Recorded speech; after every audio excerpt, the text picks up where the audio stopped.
It's the Ralph Nader Radio Hour. Stand up, you've been sitting way too long.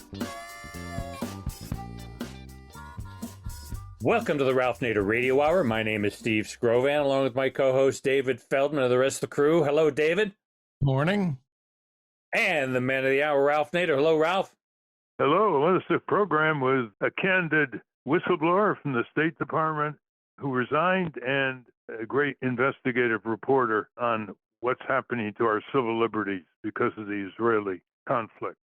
That's right, Ralph. As we record this program, it's been well over 100 days since the State of Israel started their relentless siege on Gaza in response to the attacks on October 7th. This campaign has been enthusiastically supported by the Biden administration, which continues to provide Netanyahu's government with the means to carry out their genocide of the Palestinian people. As taxpayers, our money is funding all of this death and destruction, making us complicit. Our first guest today is former State Department official Josh Paul. Mr. Paul was a member of the Bureau of Political Military Affairs, which he describes as the U.S. government entity most responsible for the transfer of arms to allies, including Israel. In protest, Mr. Paul tendered his resignation 10 days into the conflict. He explained that, quote, this administration's response, and much of Congress as well, is an impulsive reaction built on confirmation bias, political convenience, intellectual bankruptcy, and bureaucratic inertia. That is to say, it is immensely disappointing and entirely unsurprising, unquote. In the second half of the show, we're going to pivot to the second front of the war in Palestine, America's college campuses. We've previously covered Congress's dubious investigation into anti-Semitism on college campuses and the moral panic conflating anti-Zionism or any slight criticism of Israel with anti-Semitism. What if we told you that most of this fear-mongering and accusations of anti-Semitism wasn't organic? Instead, it's actually the product of decades of illegal anti-Palestinian espionage, covert action, and blacklisting of Americans within the U.S. by the Israeli government and a network of domestic collaborators. Investigative reporter James Bamford will be joining us to explain the, quote, massive operation to spy on and crush pro-Palestinian students throughout the country, to establishing a secret Israeli-run troll farm across the U.S. to harass anyone critical of Israel, to hiring Americans to secretly spy on American students and report back to Israeli intelligence, unquote. As always, somewhere along the line, we'll check in with our corporate crime reporter, Russell Mokhiber. But first, let's talk to a State Department insider who could no longer be part of sending arms to Israel. David?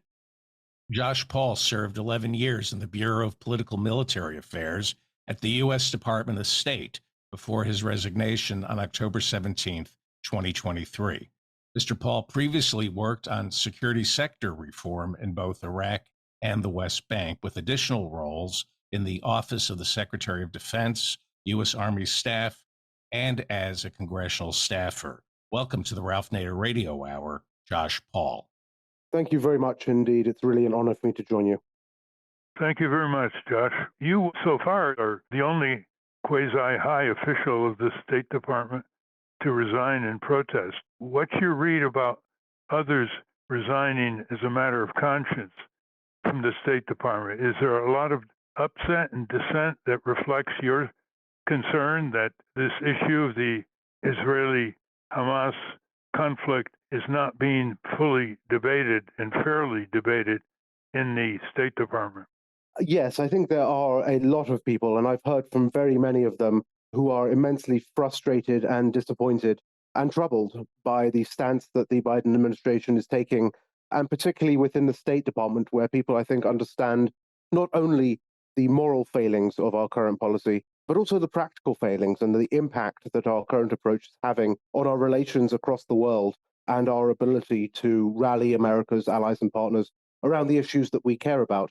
So I think there are a lot of people who are very deeply troubled and who are taking actions within their roles to try and address those, including through the formalized dissent channel, where many people have expressed concerns and recommendations to the Secretary on a change of course, and as well through more public channels. We've seen public letters, we've seen a vigil outside the White House of executive branch staff, And in the last 24 hours here, as we speak on Wednesday, we saw a day of grieving, a day of mourning, in which many public civil servants took part, not including, not going to work as they mourned the losses of the last few months. So I think there is an immense amount of frustration and effort being made to change the course. Unfortunately, it does not seem to be registering yet with the Biden administration.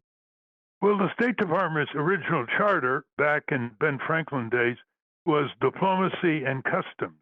And it seems to be more a Secretary of War than a Secretary of State. Well, I think that's right. I mean, to be fair, and in the State Department's defense, and actually, I think in a structural defense, it is interesting that the United States places control of arms transfers and security assistance within the State Department. That is a different model than most of our allies follow, in which you'll find those functions in the Department of Defense or Ministry of Defense or Ministry of Trade. And there is an advantage to putting them in the State Department so that they can be considered as tools of foreign policy, along with other diplomatic tools such as economic assistance, such as, of course, diplomatic engagement. So there is an advantage there, but of course there is also inherently, by doing so, a militarization of foreign policy, particularly when we look at the massive amount of funding that is provided for military assistance. And of course, the way that providing that assistance then links us to the actions of our partners, whether we want to be complicit in those actions or not. So I think there is a bit to unpick there. But you are right. We have seen increasingly, and particularly since September 11th, a militarization of our foreign policy and an increasing reliance on tools such as arms transfers, such as security cooperation, to pursue diplomatic objectives. And that is a problem. Before we get to that, let's talk about Congress. What do you take of this overwhelming defeat of Bernie Sanders' proposal regarding weapons aid to Israel just now? There were only 11 senators who voted with him, and his proposal on the floor of the Senate was turned down. What's your take on that? So it's obviously very disappointing, but I don't think it's surprising. One of the things that stood out to me several months ago when I resigned was that typically when we are talking about human rights issues connected to arms transfers, Congress is an ally in terms of raising those concerns, in terms of speaking up, holding hearings, pressing for delays while we figure out and understand what is happening. That was not the case in this context. In this context, Congress was pushing as hard, if not harder, than the Biden administration itself to rush arms to Israel in the context of Gaza. So I think there is a blind spot in our foreign policy, including when it comes to Congress's consideration of these issues and of the humanity of the Palestinian people. So it's not surprising. I think you have a lot of people in Congress, first of all, who are uneducated on this issue, frankly, or are educated just by one side. Second of all, who are paying a very close attention to what their networks are telling them to do and how they're being told to vote, rather than to what their constituents are telling them to do.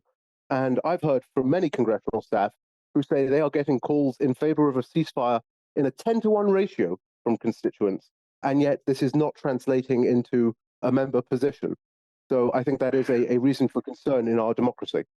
Well, Jim Zogby, the head of the Arab American Institute, gave an address years ago to an Israeli university audience talking about the other anti-Semitism. And by that, he meant that apart from anti-Semitism against Jews, there's a virulent anti-Semitism against Arabs backed by military power and destructive weaponry. What do you think of that? You've served in the Arab world. You've been in Iraq and elsewhere in your career at State Department.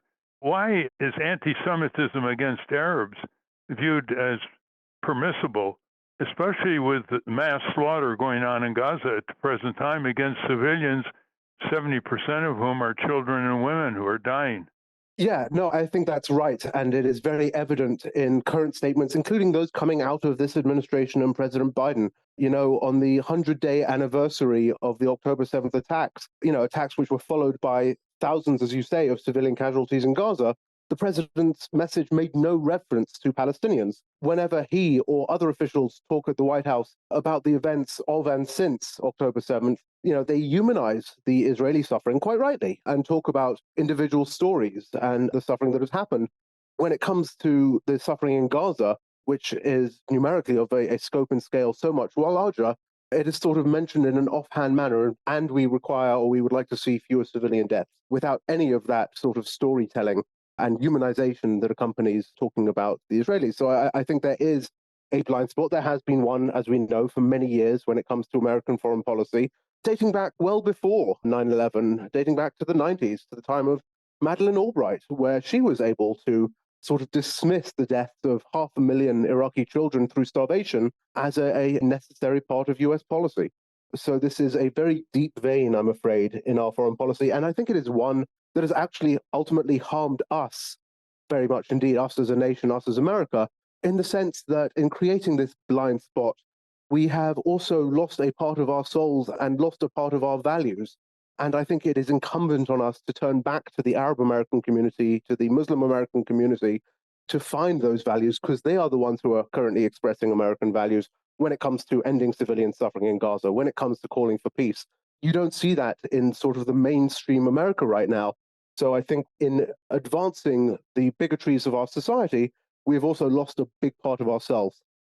Let's talk about the gross undercount of the fatalities in Gaza. They're still talking about 24,000 fatalities, and they cite the Hamas Health Ministry. But just look at the reality here. Imagine if Philadelphia, which has 1.5 million people and is about the size of Gaza geographically, was subjected under siege to no food, no water, no medicine, no electricity, no fuel, and no health care as an official policy, the attacker. And over 33,000 bombs and missiles were dropped on defenseless people in Philadelphia. Would anybody think that 99% of the people in Philadelphia would have still survived after 100 days?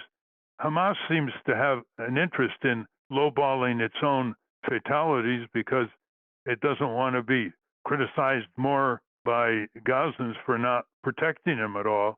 What's your view of this undercount, and what do you think is the real minimal estimated casualty toll in terms of dead and injured? Yes. And it's not just you who is saying there's an undercount, it is actually the Biden administration as well. Assistant Secretary of State Barbara Leaf, who is the Assistant Secretary of State for Middle East Affairs, or for NEA, as we call it in the State Department, actually testified to Congress in November that she believes that the count being put out by the Hamas-controlled Ministry of Health in Gaza is an undercount. So the Biden administration agrees with you that we are not capturing as many deaths as are occurring. In addition to that, as you say, I think and I fear that we are actually just at the very beginning of this humanitarian crisis, that as many as have been killed by Israeli or rather by American bombs, frankly, in the last few months, there could be many times that number who will succumb to disease and starvation in the rest of this year. I don't know that the world is prepared for that. I certainly know that the humanitarian community is not being allowed to prepare for that in terms of their access to Gaza that would be needed to prevent this. So I think we are at the start of a very dark period, unfortunately. It might be added that 80% or more of Gazans have been displaced and they're living exposed to the elements or under tents, mostly in the southern part of this tiny enclave, which is only twice the size of the District of Columbia. Now, let's go to the core of your expertise, Josh Paul. Over the years, there was an embargo on Gaza by Israel, which is considered illegal under the international law.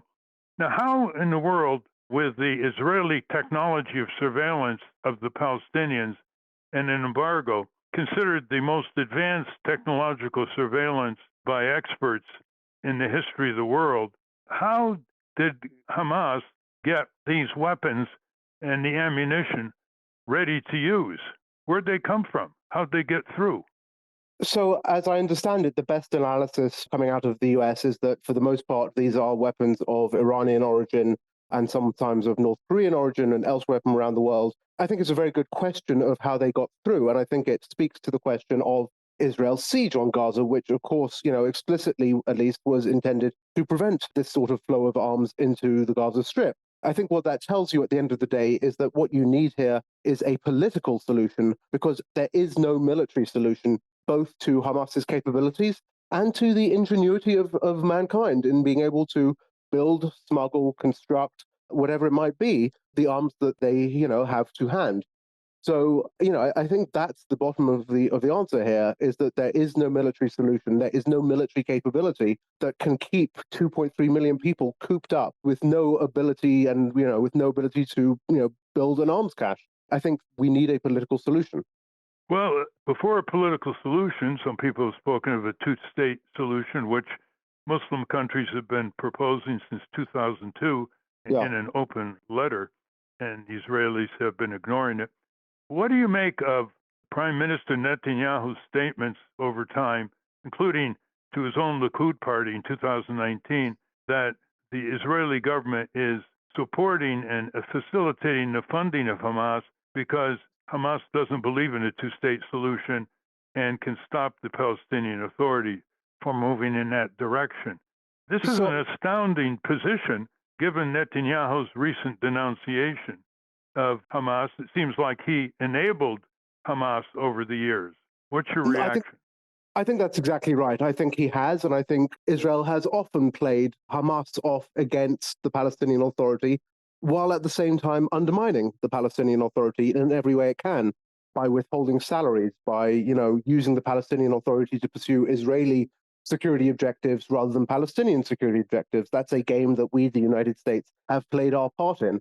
So I think that there has been, in parallel with, of course, the expansion of settlements, with the continuation of the siege of Gaza, an effort to essentially deconstruct and divide a Palestinian state before one can even be established, in order to make it impossible to establish. I think that has been very much at the core of Prime Minister Netanyahu's policy. I think it has blown back on him in some respects, and yet it is hard to see how we go forward from here politically. Well, let's talk about humanitarian aid here. We've been listening to Joe Biden saying he wants more humanitarian aid, and it's already funded by the U.S., and there are hundreds and hundreds of trucks ready to come in with food, medicine, shelter, and the necessities of life. And the Israelis are letting in anywhere from 50 to 100 trucks, but they can't get to their destination because of the bombing and the broken up roads, and the hospitals are not around operating, most of them, to receive this aid. Is Biden talking with a forked tongue here?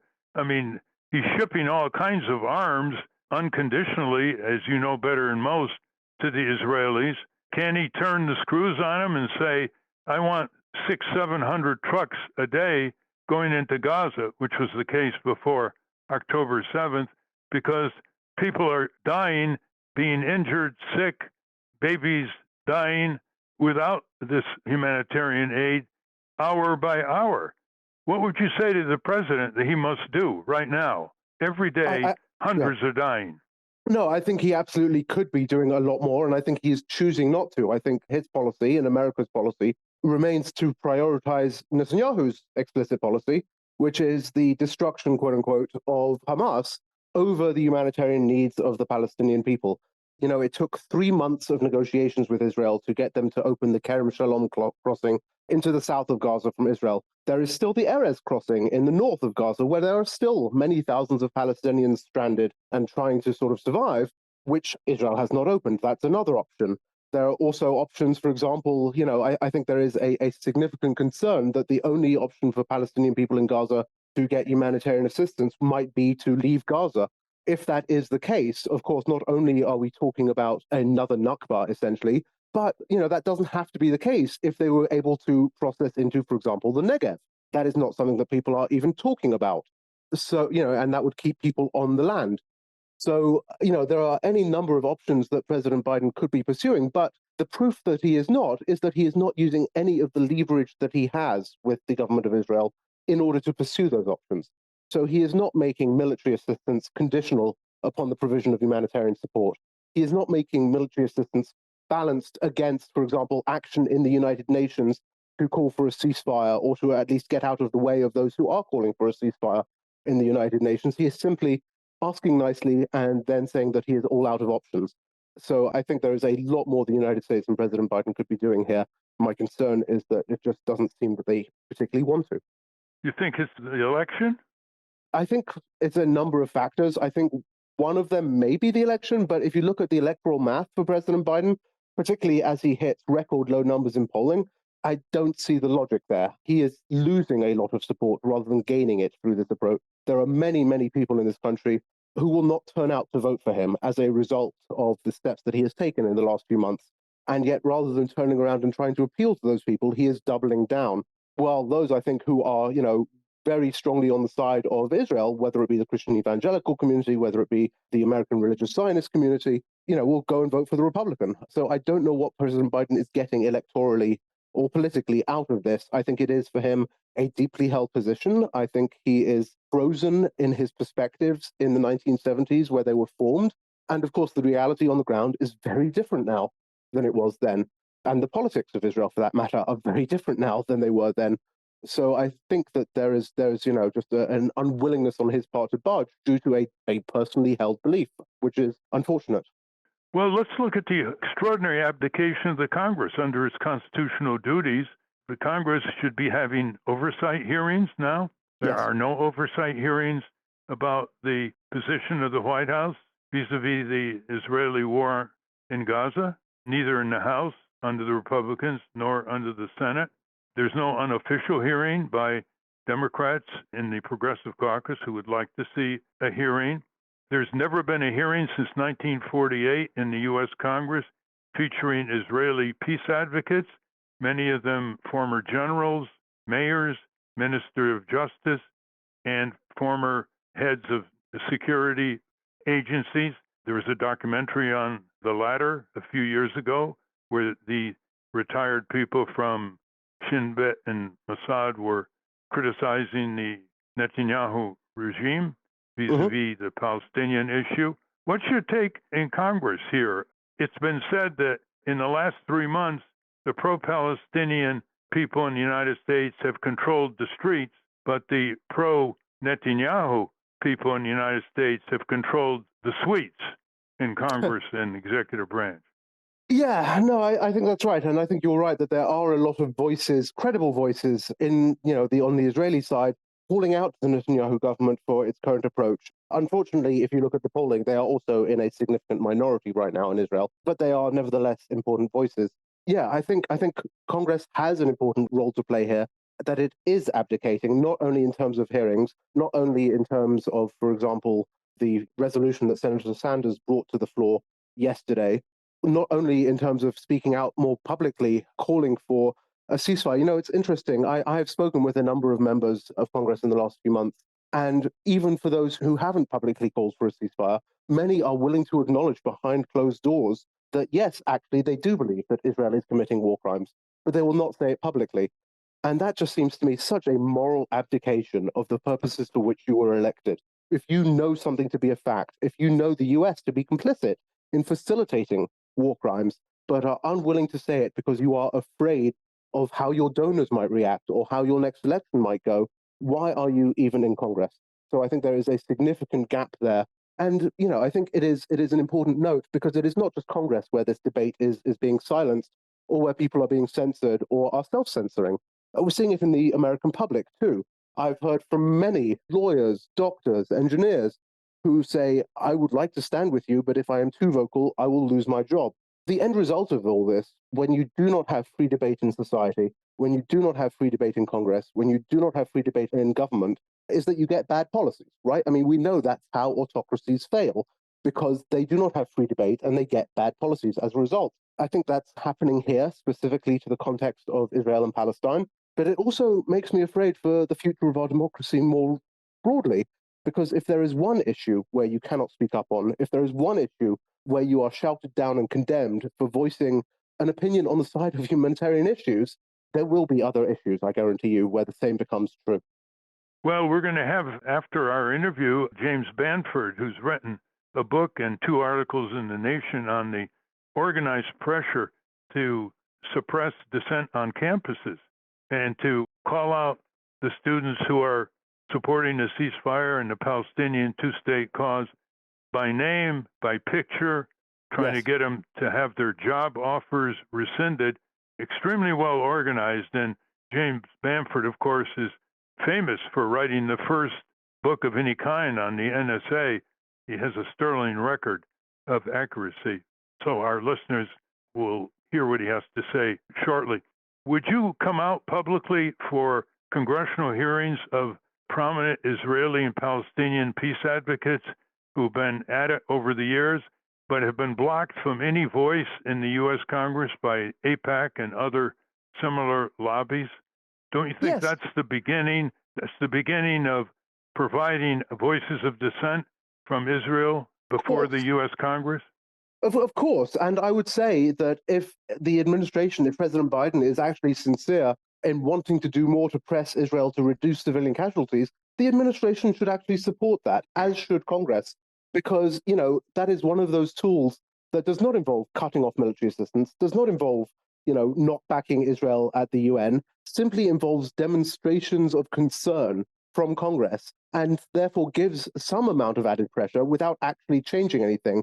So those who in the administration and in Congress who believe that we should be doing more to support, to be concerned about Palestinian lives, about humanitarian suffering, and yet are not willing to take any solid steps, there is no reason whatsoever that they should not support that sort of hearing. Well, the calls, as you say, are pouring into the switchboard in Congress at 10-1, demanding a ceasefire, and that President Biden stand up for America's prime interest here, which you have described in your interviews since you left the State Department. But I'm curious about one thing that you have expertise on. Why is the Biden administration sending 2,000-pound bombs to Israel when it hardly used the 2,000-pound bombs in the war in Iraq? For those who don't know about this, 2,000-pound bombs have extraordinary increased devastation on civilians. Can you enlighten us on this? Yes, I mean, of course, we also know from public reporting, including from CNN, Wall Street Journal, New York Times, and others, that Israel is using many of these 2,000-pound bombs in an unguided capacity. So that rather than, for example, attaching a precision guidance kit to these, it is simply dropping them on Gaza. As to why the Biden administration is providing these to Israel, the answer is very simple. Israel is asking for them, and no one has the guts to question that. No one has the guts to say no. This is very much part of what the dynamic that I saw before leaving government, that people were, Israel was coming in and making these expansive requests for weapons, many of which were not applicable in the context of Gaza, and yet no one was willing to say, let's talk about this. This doesn't make sense. How are you going to use this? Do Israelis actually pay for these weapons, or is that part of the $4 billion that comes every year from the U.S. to Israel? I think for many of the current arms transfers, that is yet to be determined. We do provide Israel, as you say, just under $4 billion a year in grant military assistance. That's about 20% of the Israeli defense budget. They do spend their own money as well, procuring arms from the US. And of course, President Biden's supplemental request would provide them with several $billion more in military grant assistance. So if that were to not pass, I suspect that Israel would have to spend its own money on these. But in the meantime, I think we can assume that a lot of this is courtesy of the US taxpayer. Have you spoken out against this $14.3 billion request from Biden to the Congress to send aid to Israel, tied up in a bill for military aid to Ukraine and Taiwan? Have you spoken out publicly against this? It's been called the genocide tax that outraged so many people to further kill more innocents. Yes, I have. And I have some specific concerns beyond the simple provision of further funding, which I think we should all question. There are also provisions, new authorities in the president's request that would expand the scope and the speed of arms transfers while reducing congressional oversight. I think, as little as Congress has done on this issue set, we should be concerned about that as Americans. Congress is our overseer of the executive branch, and reductions in that transparency, particularly while expanding the capability, expediting the capability to provide arms into this context and into this conflict, is problematic and should be so just simply, again, from a perspective of concern about American democracy. What's interesting is there aren't even any public hearings on this scheduled. Congress has aborted its public hearing function, and it's given over the years the power to declare war to the presidency under very vague standards when Congress has the exclusive power, as James Madison pointed out, in the Constitution to declare war. There are all kinds of violations here of law. It seems like the U.S. and empire and the micro-empire of Israel don't feel like they have to adhere to any international laws, the Geneva Conventions, the Genocide Convention as well. What's your view of the State Department not ever raising these issues, not saying to the White House, I think you should go to Congress on this, given our interpretation by the legal advisor of the U.S. Constitution. So let me first say that I have an immense amount of respect for the State Department lawyers. They are, really hardworking, thoughtful, insightful people. I think the problem is that for any legal team within government, any legal institution within government, within the executive branch, their job often becomes to interpret the law as broadly as possible in favor of the presidency. And in many of these cases, what we have here is a problem of how the executive branch interprets the law so that it does not bind the hands of the president. And that leads to all sorts of difficult consequences when it comes to, for example, the application of human rights vetting that is in law under the Leahy laws for Israel or for other countries for that matter, when it comes to determining whether a country is engaged in a continuous practice of gross human rights abuses. So these are all sorts of questions of interpretation where the problem is that the lawyers in the department and across government tend to say, what is the narrowest interpretation that will give the president the broadest scope? And the problem here is that you then create a massive accountability gap, that you have an absence of ability to bind the executive to both the American laws or, for that matter, to international law, which, of course, is much less binding and much more consensus-based, which is then further advanced when you have courts that defer deeply to the executive on a lot of these issues, such as questions of foreign policy, questions of defense policy. So there is really very few hooks in the current structure that provide a means of accountability, a means of holding people to account, a means of questioning decisions. This is in Congress's hands to fix. Congress has the ability to write stronger laws, to write laws that have actual hooks, that have actual triggers that bring them into effect. So I would throw that back into Congress's court, but for now, that's where we are. Do you see a wider war occurring? The papers are full of projections that this war is widening. It may involve neighboring countries. It may involve Iran.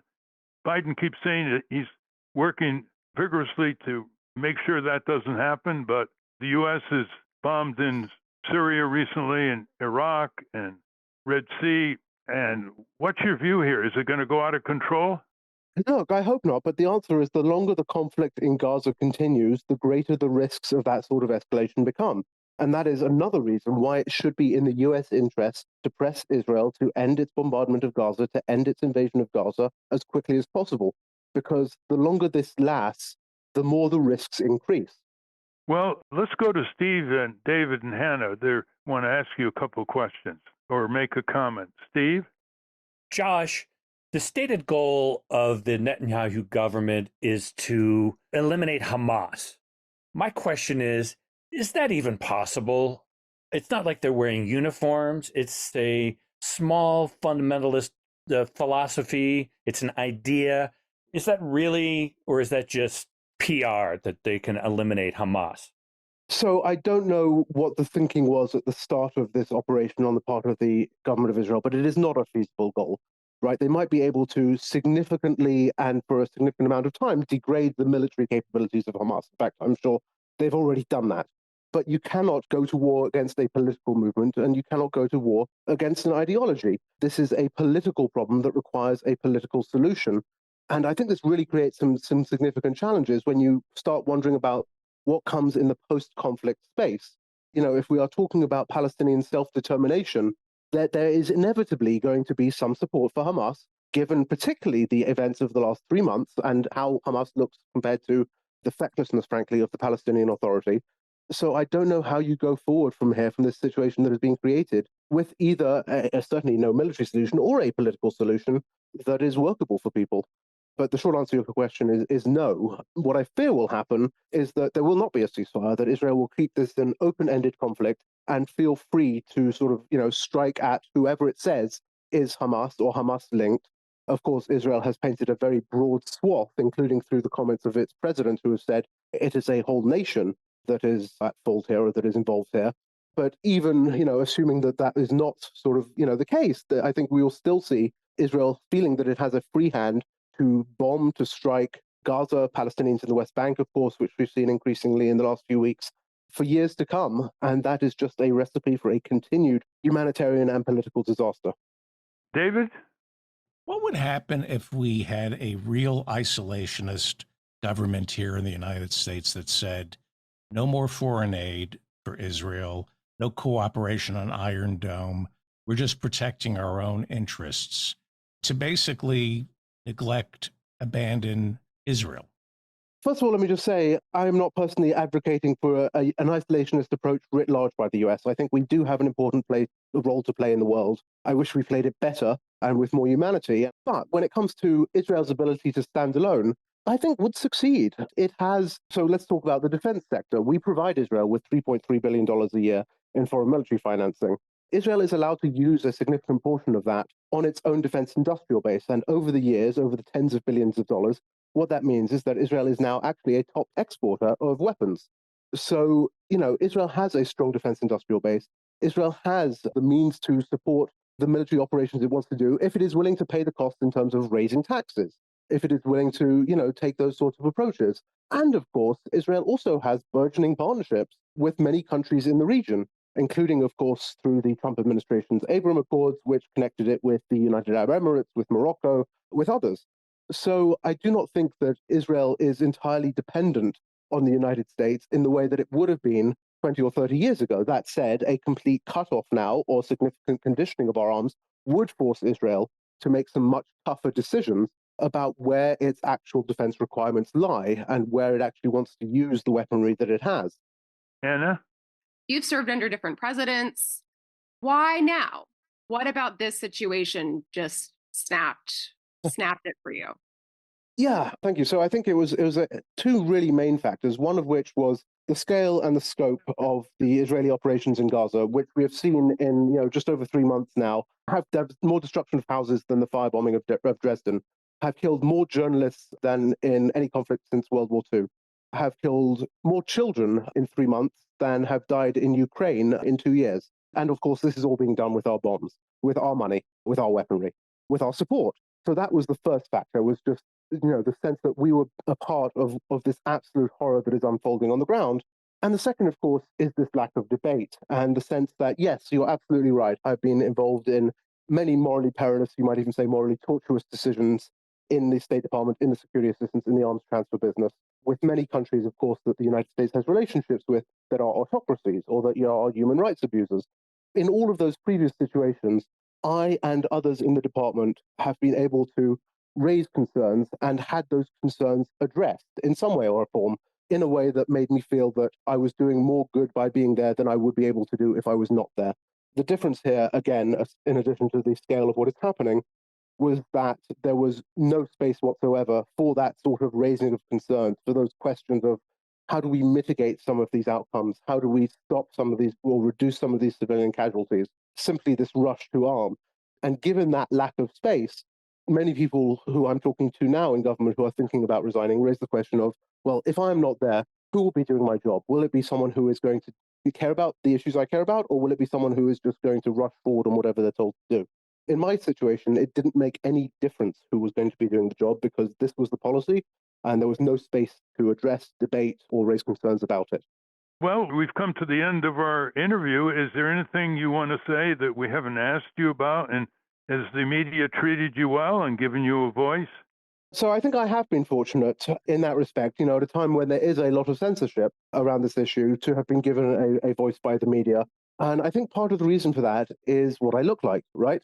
I think, I am a middle-aged white guy who is therefore able to say things and to speak about truth that many people who do not look like me would be shouted down for.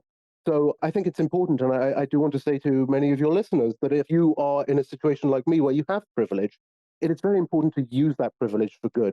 That is what enables others to speak up and creates the space in which policy change can actually happen by building that sort of critical mass and momentum. But it needs to be, enabled to some extent by those of us who are in a position to do so. Any recommendations to our listeners as to what they should do as citizens right now? Keep speaking up, and that involves both speaking to members of Congress as well as members of local government.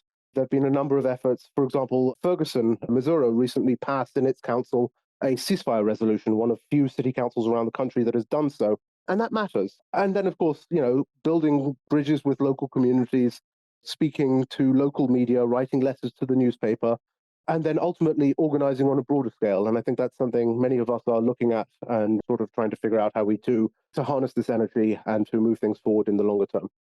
Well, thank you very much for the time you've given us and the insights and the profile of courage that you've exhibited by resigning in protest as a matter of conscience, Josh Paul. And we wish you good luck and the best in terms of communicating more and more why you left the State Department in this turbulent time of massive destruction in Gaza.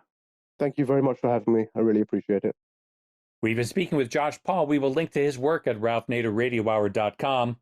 Up next, we'll uncover the vast espionage network that aims to stifle dissent on college campuses. But first, let's check in with our corporate crime reporter, Russell Mokhiber.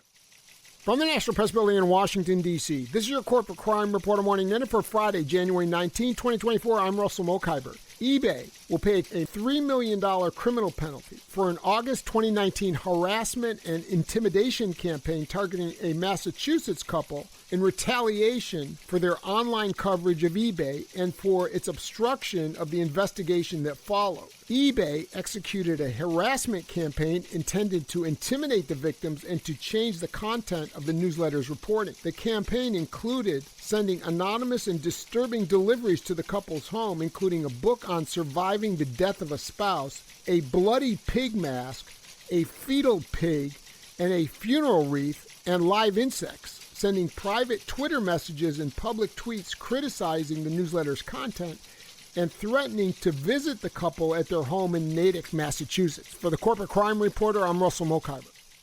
Thank you, Russell. Welcome back to the Ralph Nader Radio Hour. I'm Steve Scrovan, along with David Feldman and Hannah and Ralph. Our government has spent a lot of time, money, and energy resisting Russian and Chinese spy operations.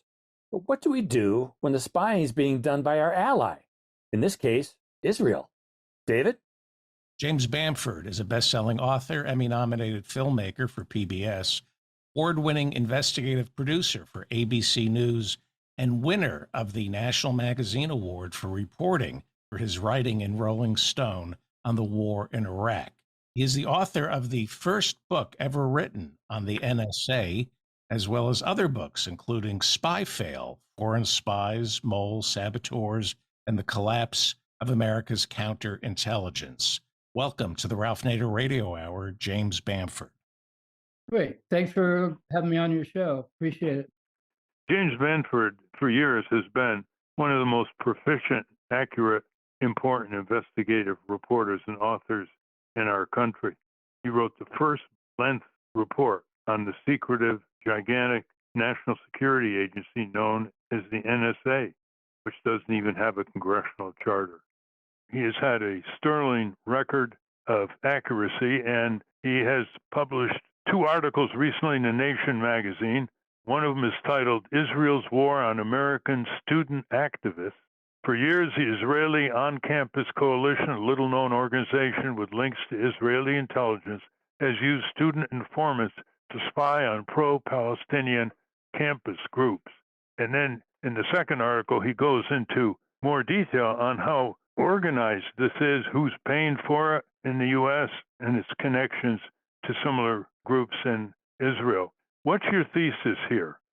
Well, the thesis is that Israel's been doing a lot of spying, covert operations, troll farms, doxing, all kinds of things in the United States for not just years, but decades. And the FBI never does anything about it. I mean, they put a secret agent in the Trump campaign. The FBI went after Russia, but it never went after Israel.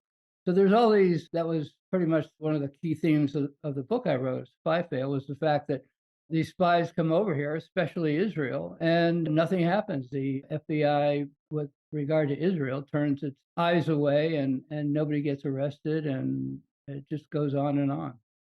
And do you think some of these groups should be filing under the Foreign Agents Registration Act of the U.S. Treasury? Tell us about that. Well, I think some of these groups should be arrested for being agents of a foreign government. Yeah. I mean, if you're an American and you're contributing money and support to a clandestine foreign operation, clandestine foreign agency of a foreign government, then that's pretty much the definition of being an agent of a foreign government. So, the FBI has gone after the Senator Menendez from New Jersey for his connections to Qatar, and Egypt, and it went after the mayor of New York for foreign connections, but it's never gone after anybody for foreign connections to Israel. And that's where really most of these foreign connections are. Tell us what happens in Harvard University when the Harvard Palestine Solidarity Committee issued a public letter with students signing on, as students have done throughout the years on civil rights, pro-peace, opposing the Vietnam War, Iraq War, and so forth. But this time, something different happened. Can you explain? Yeah, this time there was a huge action against them. There was a doxing truck that showed up at Harvard, a truck that had electric signs on the sides of the truck that listed the names and addresses and detailed information about the signers of it, and then went to the houses of some of these people, the truck. So the whole idea was to dox them, to sort of intimidate them, to show that who they are and cause havoc in their life. So that was one of the things they did. The other thing is that there's a very secretive group or very secretive organization known as Canary Mission. And what that is a organization that creates a blacklist that goes all over the internet. And people's names, pictures, bio information goes on there. And the people are derided for what they've said against Israel, basically. So they're called anti-Semitic and different things like that. And again, to discourage these people from criticizing what's happening in Israel, particularly the war in Gaza. So these are the acts to intimidate the people who signed the letter. And this is a very well-funded collection of organizations. Can you go into that? In your article, one of the participants revealed that the budget for 1 year was $9 million. Well, it gets a lot of money, and it's a lot of money that comes from U.S. supporters. Canary Mission, for example, contributors are secret largely. They don't have to declare who they are because of a mistake on a tax form at one point. It was discovered that one of the major contributors was Sanford Diller, who was a very wealthy Californian, and he donated $100,000 to the front organization for Canary Mission in Israel. And the way it works is he would donate it to a Jewish foundation. The foundation would then donate the money to another, basically a front company in New York. And the reason for that is that way he gets a tax deduction on it. If the money went right to Israel, he wouldn't get any tax deduction. So they send it through this sort of front company, the Central Fund for Israel in New York.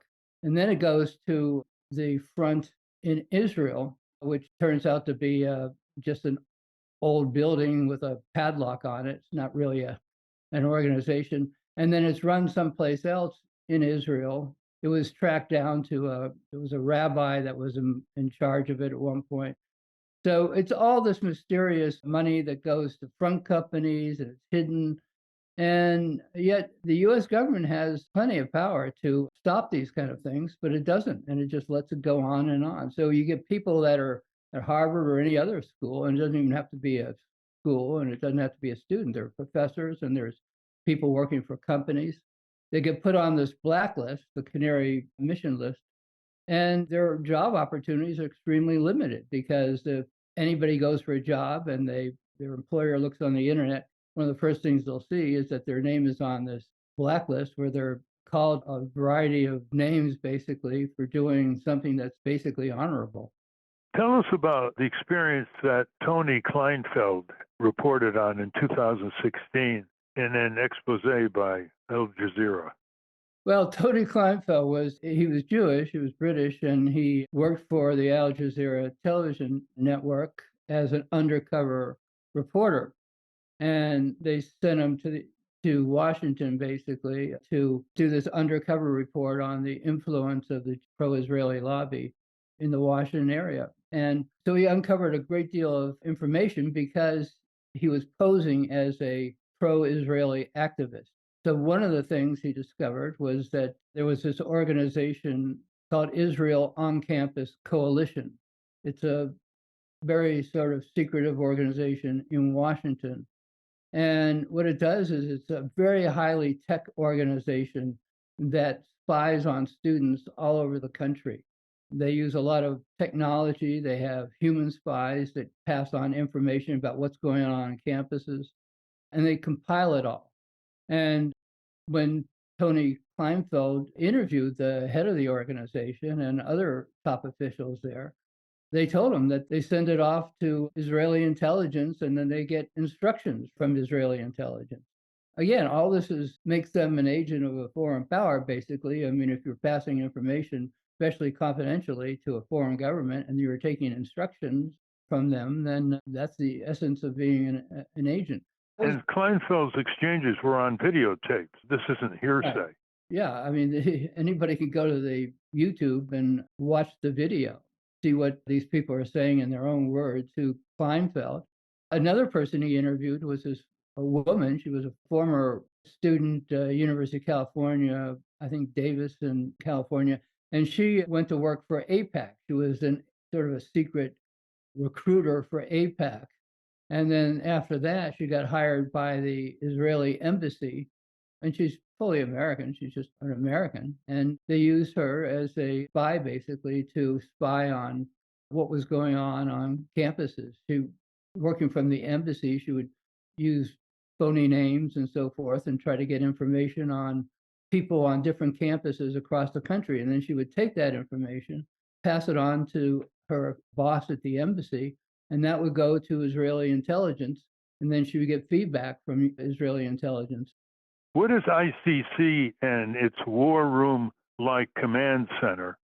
Well, the ICC is the Israel On-Campus Coalition. It's a war room set up to surveil students all over the country.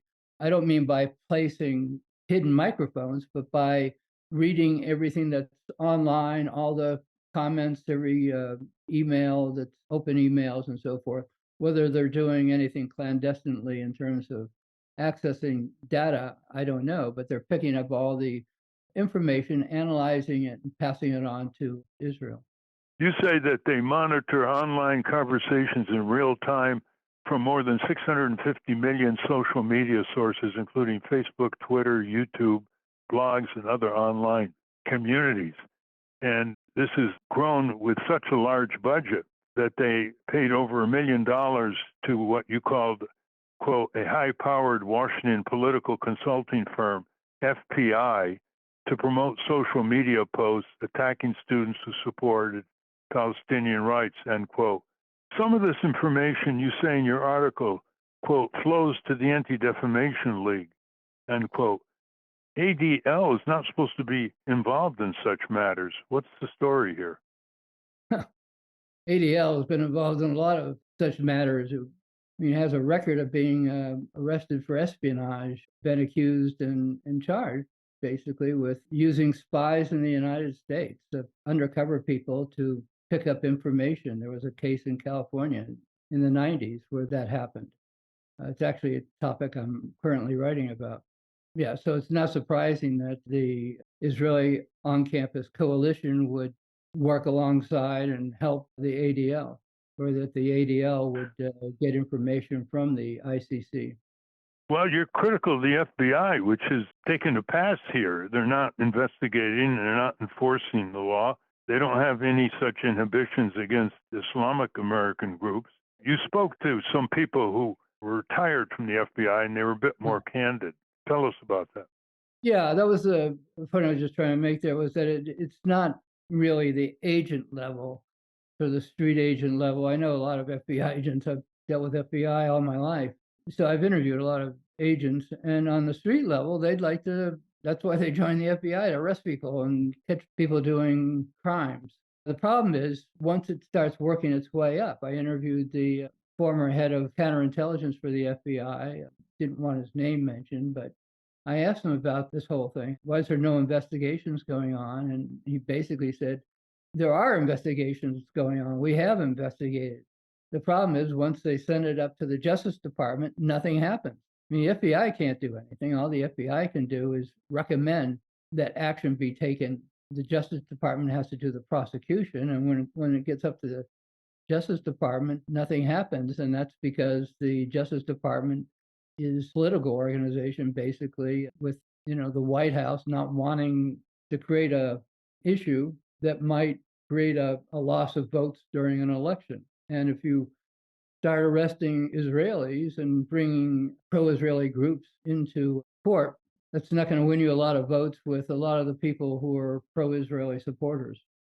Well, we're out of time. Thank you very much, James Bamford. Again, you have broached the frontiers of the public's right to know about what's going on in government and its related connections, wherever they may lead you.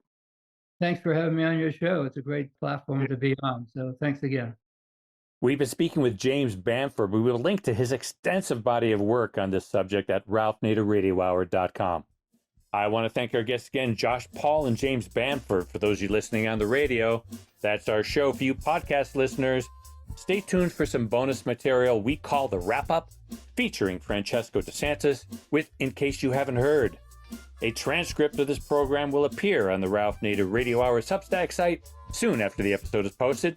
Subscribe to us on our Ralph Nader Radio Hour YouTube channel. And for Ralph's weekly column, you can get it free by going to nader.org. For more from Russell Mokhiber, go to corporatecrimereporter.com. The American Museum of Tort Law has gone virtual. Go to tortmuseum.org to explore the exhibits. Take a virtual tour and learn about iconic tort cases from history. We have a new issue of the Capitol Hill Citizen. It's out now. To order your copy of the Capitol Hill Citizen, Democracy Dies in Broad Daylight, go to capitolhillcitizen.com. And remember, don't forget to continue the conversation after each show. Go to the comments section at ralphnaderradiohour.com and post a comment or question on this week's episode. The producers of the Ralph Nader Radio Hour are Jimmy Lee Wirt and Matthew Marin. Our executive producer is Alan Minsky. Our theme music, Stand Up, Rise Up, was written and performed by Kemp Harris. Our proofreader is Elizabeth Solomon. Our associate producer is Hannah Feldman. Our social media manager is Stephen Wendt. Join us next week on the Ralph Nader Radio Hour, where our guest will be Stephanie Fox from Jewish Voice for Peace. Thank you, Ralph. Thank you, everybody. It's been quite a program. Profiles in Courage. Stand up. Oh, you should step up. I think that you